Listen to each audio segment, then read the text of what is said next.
Menurut para polemikus-polemikus di luar sana yang selama ini mencoba menggoyangkan iman kekristenan, atau bahkan ada juga yang mencoba mengutak-utik firman Tuhan, ya, Paulus ini diragukan dengan kebenarannya, ya, yang berakibat surat-surat Paulus, ya, yang mendominasi Perjanjian Baru, ya, itu dianggap juga tidak benar, ya, atau tidak sah, begitu, ya. Dan Paulus akhirnya dianggap sebagai seorang pendusta, ya, atau pembohong, gitu, Sobat Shalom. Pun di kesempatan kali ini saya akan memberikan beberapa bukti yang membuktikan bahwa Paulus bukanlah seorang pendusta. Ya, kita akan bahas di Sarumpun Sabda.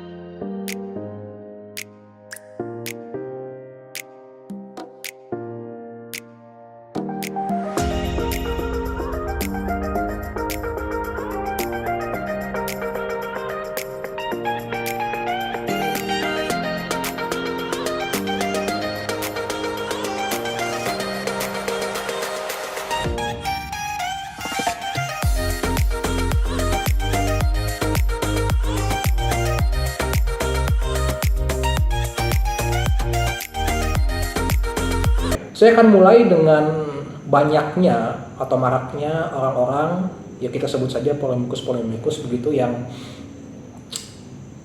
sepertinya tidak bosan-bosan, ya, untuk mengatakan bahwa Paulus ini adalah seorang pendusta, gitu, Sobat Sangkun. Ya, saya pertama-tama oke lah, saya mungkin bisa ngerti, ya, kalau mereka memang belum memahami, ya, mereka belum memahami firman Tuhan. Tapi lama-kelamaan itu diulang-ulang terus, dan seperti ini kacang goreng yang sudah nggak laku, yang tinggal dibuang-buang begitu saja, dilempar-lempar, gitu, ya. Jadi ini semacam pernyataan dan juga pertanyaan yang diulang-ulang terus oleh mereka, dan akhirnya saya sampai tertawa, ya, kalau ada yang bilang Paulus itu adalah seorang pendusta. Berkali-kali mereka ulang-ulang seperti itu. Kenapa? Karena kali ini saya akan membuktikan, ya, dengan tegas bagaimana Paulus itu bukan seorang pendusta. Saya ingatkan untuk kalian, ya, nanti di akhir video ini, bagi kalian yang punya pendapat lain, yang ingin mematahkan bukti-bukti yang saya punya ini, gitu, ya, silakan komentari di bawah, ya. Nanti saya juga akan menyediakan nomor telepon di sini. Kalau kalian yang ingin langsung berdiskusi dengan saya tidak akan terlalu banyak menanggapi komentar, ya, di bawah. Nanti yang saya yakin komentarnya akan diulang-ulang gitu lagi, gitu, ya. Jadi saya tidak akan terlalu menanggapi itu, ya. Nah, kita akan mulai dulu dengan membangun dari dasar, ya, Kenapa Paulus dianggap berdusta? Karena memang Paulus ini begitu mendominasi doktrin-doktrin kekristenan yang selama ini Kristen pahami, ya. Dari Paulus inilah akhirnya kekristenan mengenal yang namanya doktrin tentang keselamatan di dalam Tuhan Yesus Kristus. Bahkan sebelum itu diklaim juga oleh mereka bahwa ketuhanan Yesus itu datang dari Paulus, ya, maksud saya, ya, begitu, ya. Jadi ya jelas, ya, Paulus ini begitu dibenci mereka, gitu, ya. Pernyataan seperti ini tuh sangat-sangat tidak logis, ya. Kenapa? Karena jangan Paul, ya, sebelum Paul saja ada Thomas mengaku dengan mulutnya sendiri bahwa Yesus adalah Tuhan, ya. Nanti kalian akan disediakan di bawah sini ayat-ayat yang akan saya sertakan sebagai dalil atau pendukungnya, gitu, ya. Thomas sendiri itu dengan terang-terangan mengaku bahwa Yesus adalah Tuhan dan Allahnya. Itu sebelum Paulus, ya. Selain itu siapa lagi? Yohanes dan juga Petrus yang adalah murid terdekat Tuhan Yesus, ya, saksi mata hidup Tuhan Yesus, ya, itu mengaku dalam surat-surat mereka, misalkan dalam surat Petrus, dalam surat Yohanes, bahkan dalam Wahyu, ketika Yohanes mendapatkan wahyu dari Yesus Kristus, ya, ditulis bahwa dia adalah yang maha kuasa. Kalau begitu mereka harus juga berkata bahwa Yohanes dan Petrus dan orang-orang lain yang mentuhankan Yesus itu, ya, yang menganggap Yesus Tuhan itu adalah dusta juga. Apa mereka mau bilang begitu? Ya kan? Kalau mereka mau bilang begitu, ya itu membabi buta namanya, ya. Kalau begitu silakan tunjukkan mana pernyataan asli dari seorang Thomas, dari seorang Yohanes, ya mereka harus bisa membuktikan itu ya. Kalau mereka tidak bisa buktikan itu, ya artinya mereka seperti anak kecil yang merengek tapi tidak bisa membuktikan gitu kan. Itu yang pertama. Yang kedua ya, mengenai doktrin keselamatan. Ya, kita tahu bahwa dari Paulus lah di surat Roma ya, surat Roma pasal 10 ayat 9 ya, di sana Paulus ya menuliskan bahwa jika kita mengaku dengan mulut dan juga percaya dalam hati kita bahwa Yesus adalah anak Allah yang telah dibangkitkan, maka kita mendapatkan keselamatan. Kita beroleh keselamatan. Bahkan di dalam Efesus bahwa kita diselamatkan bukan karena usaha atau pekerjaan kita, melainkan karena anugerah ya yang Tuhan berikan untuk kita. Seperti itu ya, dasar dalil yang akhirnya orang Kristen jadikan standar bahwa kekristenan menjamin keselamatan 100% ya. Yang percaya Tuhan Yesus pasti saat ini juga akan bersama-sama dengan Tuhan di surga, begitu. Nah, inilah yang mungkin saya rasa inilah yang dijadikan mereka ini, polemikus ini tidak menyukai Paulus, sehingga mereka bahkan menuduh Paulus adalah seorang pendusta, begitu. Jadi sekarang kalau ya, ini kita anggap saja kalau memang Paulus ini kita anggap seorang pendusta ya, dengan cara mengajarkan ajaran-ajaran Kristen yang melahirkan doktrin-doktrin tentang keselamatan hanya di dalam Tuhan Yesus tadi gitu ya, maka jelas Paulus ini punya motivasi yang bukan murni, alias motivasinya pasti adalah untuk kepentingan diri sendiri, egonya. Apakah mungkin kekayaan, apakah popularitas gitu ya, apakah jabatan gitu dan lain sebagainya macamnya. Ya, anggaplah Paulus berbohong atau berdusta dengan menyebarkan ajaran-ajaran Kristen seperti itu yang tadi ya. Maka pertanyaannya sekarang, Paulus ini dapat untung apa sih ketika dia menyebarkan Kristen atau ketika dia mengajarkan hal-hal seperti itu? Kan gitu logikanya. Kalau dia berdusta, berarti dia menyebarkan keyakinan yang salah. Dia menyebarkan keyakinan yang salah atau berbohong, itu berarti ada tujuannya. Pasti tujuannya untuk diri sendiri dong, nggak mungkin untuk orang lain. Rugi untuk orang lain kan. Nah, coba kita lihat sekarang apakah yang menjadi keuntungan Paulus kalau dia menyebarkan Kristen, atau kalau dia mengajarkan ajaran-ajaran tentang keselamatan atau tentang ketuhanan Yesus, begitu ya, apa yang akan dia dapatkan? Saya akan memberikan beberapa ayat. Yang pertama ada di dalam 1 Korintus pasal ke-9 ya. 1 Korintus pasal ke-9, di sana jelas ya, sobat Shalom pun bisa lihat di sana hak dan kewajiban rasul, termasuk Paulus di dalamnya. Ini saya sebut intinya saja, begitu sobat Shalom pun. Di sana Paulus bahkan menuliskan seharusnya dia punya hak. Yang pertama untuk makan dan minum. Maksudnya bukan hanya makan dan minum sekedar makan seperti kita ya sobat Shalom, tapi untuk memperoleh makanan dan minuman secara gratis ya dari orang-orang percaya, orang-orang Kristen. Dijamu lah seperti itu. Yang kedua, hak untuk mendapatkan istri Kristen atau membawa istri Kristen. Ya, karena dipercaya bahwa istri yang sebelumnya itu belum Kristen ya, dipercaya juga bahwa dia meninggalkan istrinya yang lama itu gitu. Jadi dia beranggapan bahwa seperti rasul-rasul lain yang akhirnya percaya Tuhan Yesus, rasul-rasul lain setelah meninggalkan kepercayaan yang sebelumnya dan masuk ke Kristen, dan mereka harus meninggalkan istri mereka yang bukan Kristen, dan mereka kemudian membawa istri yang beragama Kristen akhirnya. Kalau mereka memang melakukan itu, ya Paulus beranggapan bahwa dia juga harus mendapatkan hal yang sama, ya. Tapi Paulus tidak melakukan semuanya itu, ya. Bahkan Paulus juga berkata bahwa dia juga harusnya dapat berkat duniawi, ya. Dia berhak untuk mendapatkan buah atas pengajarannya, atas penginjilannya kepada orang-orang yang tadinya belum mengenal Tuhan Yesus. Harusnya wajar, karena apa? Karena orang-orang yang belum mengenal Tuhan Yesus tadinya itu kan harusnya binasa, ya, mereka semua harusnya masuk neraka.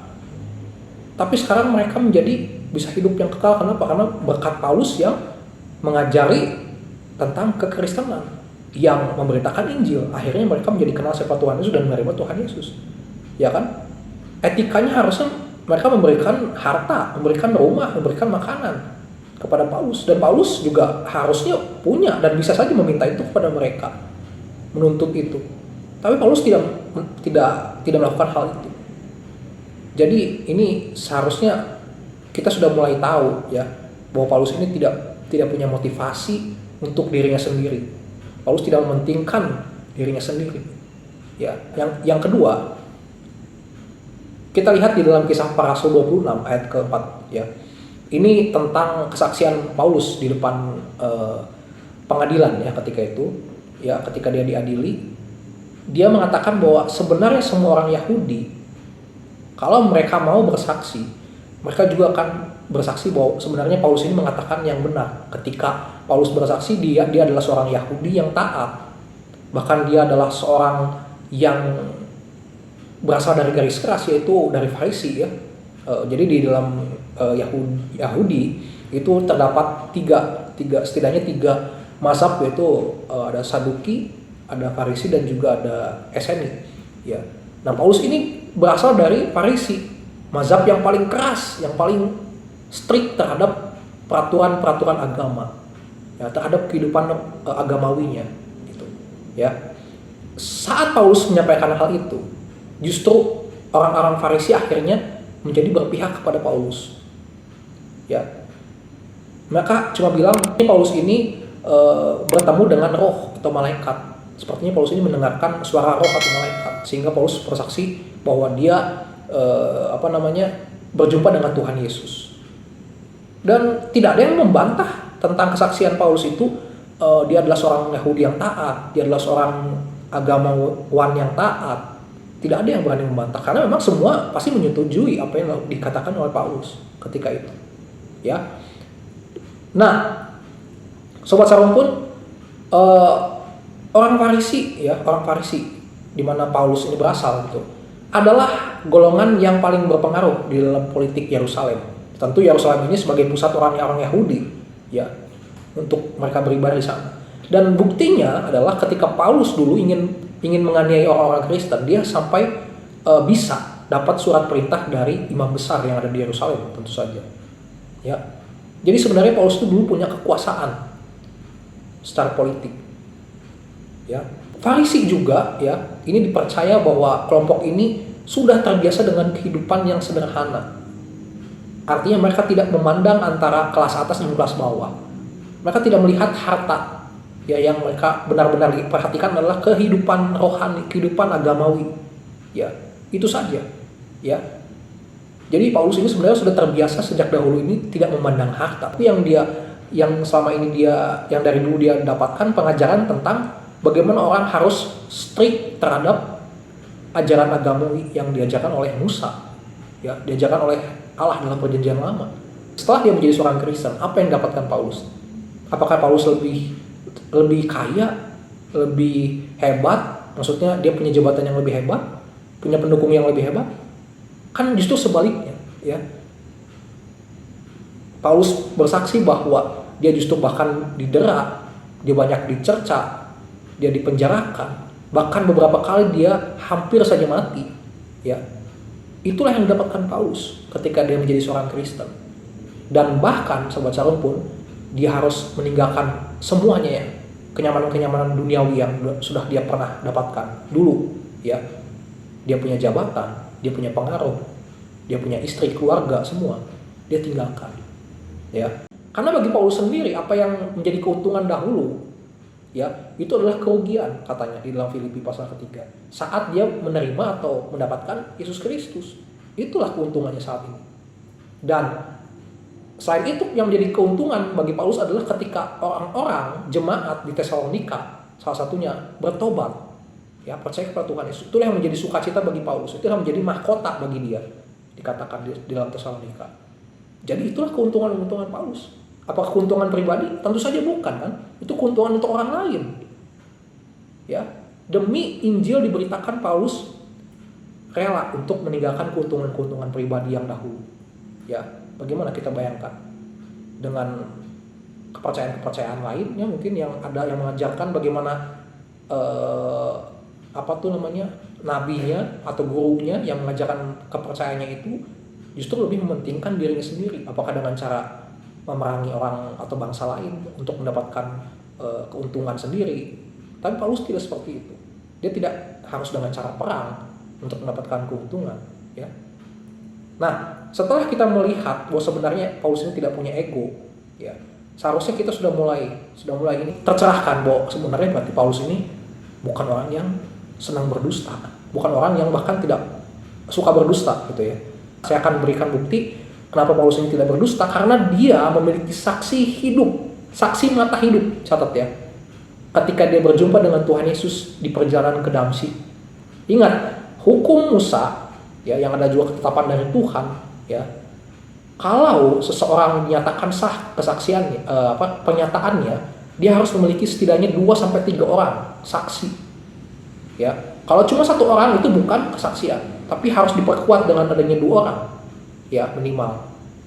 Dan ketika Paulus, ya, dalam perjalanan ke Damsyik, dia bertemu dengan Tuhan Yesus, dia mendengar suara Tuhan Yesus, dia melihat cahaya. Itu pun dialami oleh teman-temannya yang menemani Paulus. Ya, dikatakan ada beberapa orang di sana, artinya lebih dari 1 atau 2 orang, saya yakin di sana, ya.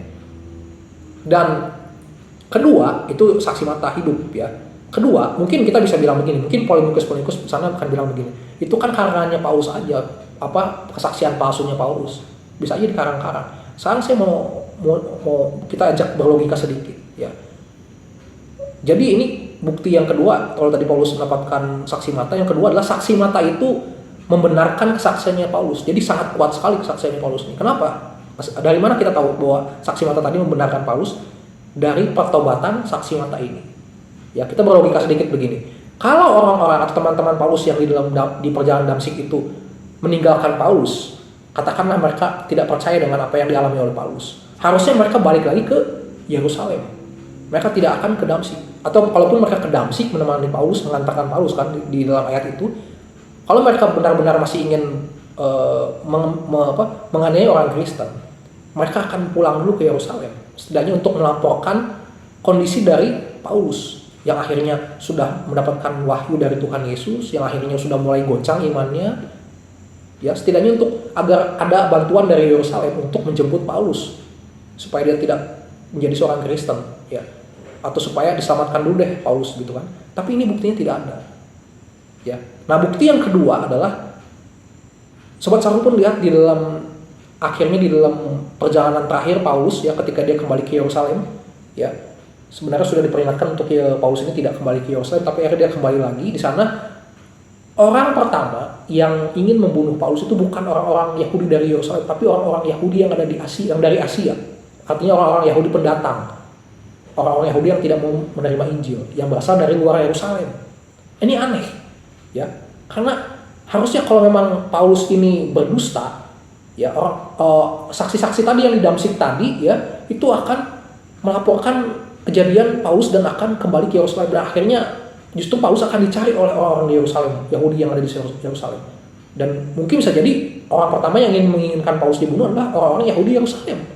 Tapi kenapa justru orang-orang Yahudi yang ada di Asia, tempat Paulus menginjili, itulah yang pertama kali ingin membunuh Paulus, yang ingin menghasut orang-orang Yahudi di Yerusalem untuk membunuh Paulus? Kan artinya tidak mungkin, harusnya di sana itu banyak orang-orang Yahudi di Yerusalem karena mereka beribadah di Yerusalem. Ya, ini membuktikan bahwa sebenarnya saksi-saksi yang tadi ikut di Damsyik tadi juga ikut bertobat. Jadi ketika itu saksi-saksi atau teman-temannya Paulus yang juga sama-sama menemani Paulus mau ke Damsyik itu juga mendengar suara Tuhan Yesus. Itu saksi mata, jelas, ya. Jadi bukan seperti kepercayaan-kepercayaan lain yang mengakui bahwa dia dapat wahyu dari Tuhan, tapi sementara itu tidak ada saksi mata di situ yang juga mendengar suara Tuhan, ya. Cuman 1 orang itu aja, kan.